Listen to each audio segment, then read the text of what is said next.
Er gilt als das politische und moralische Gewissen des krisengeschüttelten kurdischen Volkes. In unseren Breitengraden ist er noch ziemlich unbekannt. Bachtiar Ali, 1960 im Nordirak geboren, hat Dutzende Romane, Essays und Gedichte veröffentlicht. Soeben ist erstmals eines seiner wichtigsten Bücher, Der letzte Granatapfel, auf Deutsch erschienen. In der Übersetzung von Ute Kantera-Lang und Ravez Salim.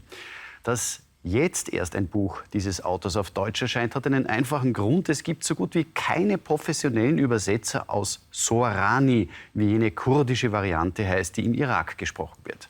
Katja Gasser hat Bachtiar Ali in Köln getroffen, wohin er Mitte der 1990er Jahre geflohen ist.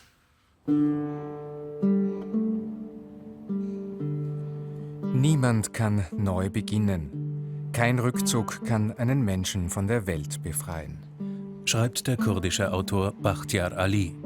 Und das trifft auch auf ihn zu.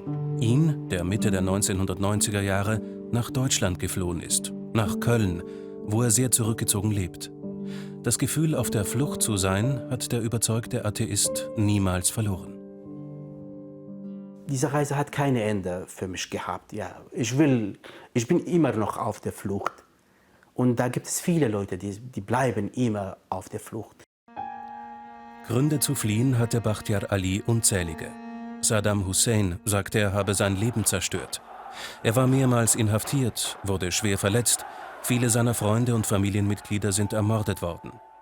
Was ihn schließlich sein Land verlassen ließ, war der kurdische Bürgerkrieg Mitte der 1990er Jahre. 50 Jahre Krieg im Irak hat unsere Persönlichkeit, irakische Persönlichkeit und kurdische Persönlichkeit entstellt. Die Leute haben kein Mitgefühl. Bachtiar Ali schreibt: Die Wüste und die Politik sind eins. Zwei Felder, auf denen nichts wächst. Bachtiar Ali, geboren 1960 in der nordirakischen Stadt Sulaimania, gehört einer Generation von kurdischen Autoren im Irak an, die sich aufgrund ihrer katastrophalen Erfahrung mit Politik gegen die Politisierung aller Lebensbereiche stark machen und damit für eine radikale Demokratisierung ihrer Gesellschaft. In seiner Heimat gilt Bachtiar Ali vielen als moralisch-intellektuelles Vorbild.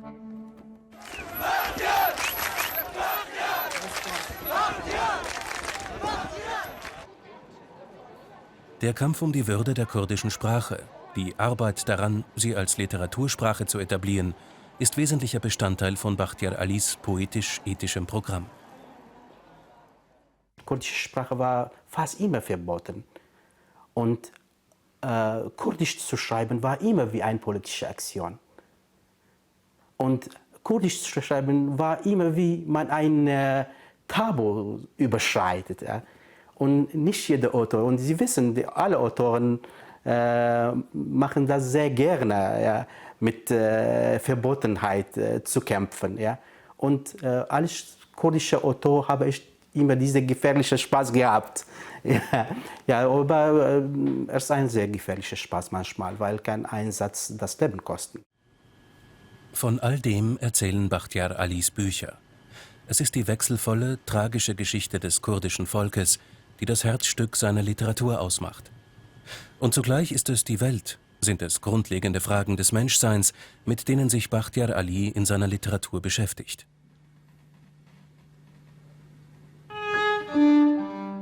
Das gilt auch für den Roman Der letzte Granatapfel, der in der Zeit nach der kurdischen Revolution im Irak, also nach 1991, angesiedelt ist.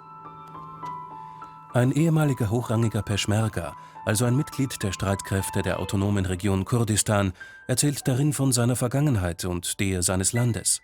Er erzählt, während er sich gemeinsam mit anderen Flüchtlingen im Mittelmeer auf einem Boot Richtung Westen befindet, von Gefangenschaft, Liebe, Macht und ihren Fallstricken, von Tätern, die zu Opfern werden und von Opfern, die zu Tätern werden.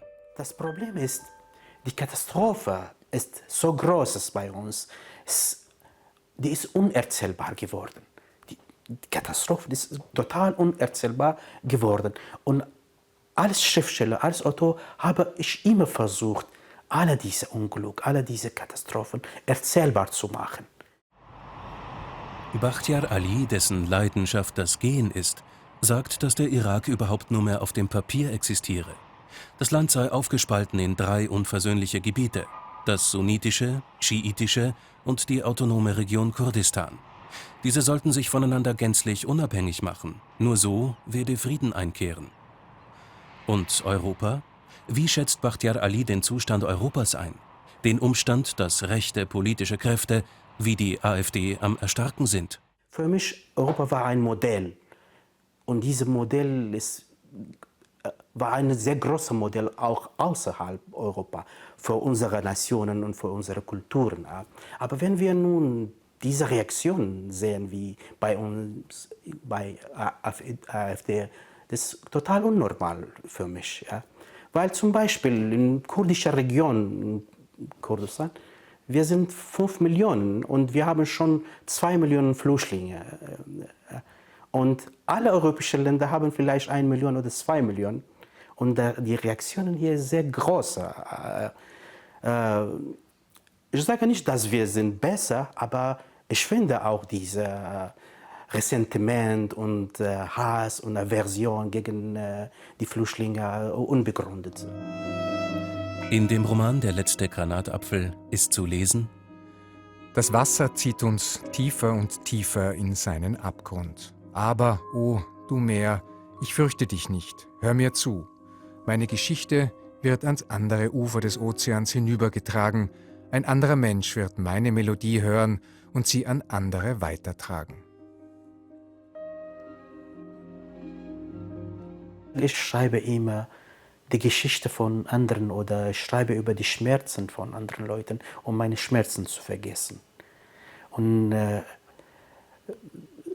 das hilft mir eigentlich. Das hilft mir auch, meine Schmerzen zu vergessen und meine Unglück zu vergessen. Und dann trennen wir uns von Bachtiar Ali, der lieber allein ist als unter Menschen. Auf die abschließende Frage, was ihn glücklich mache, antwortet er: Wenn ich gut bin zu Menschen, ein reines Gewissen habe, dann bin ich glücklich. Und das ist das Buch Der letzte Granatapfel von Bachtiar Ali im Unionsverlag erschienen.